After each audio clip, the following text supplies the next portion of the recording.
徐阿姨为日本去着，今朝我要去买点粽子带给全妈，因为全妈欢喜吃甜粽子。白水粽最大，豆沙粽、蜜枣粽、插头粽，今朝去看看看。故乡有农么事啊，下半日来人才三着。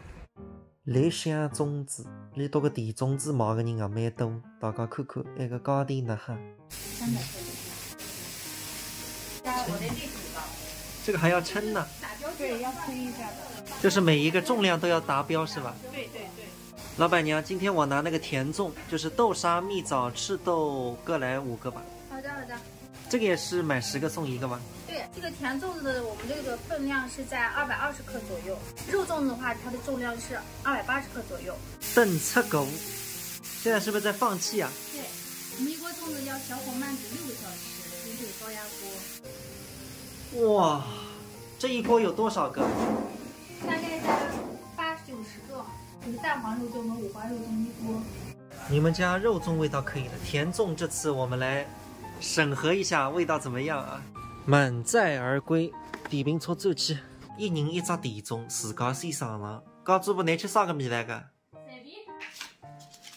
哟，我一只插头粽，看毛线也不错，看看哪只啥个粽子？啊，我是白水粽啊！啊，白水粽是难看一头啊！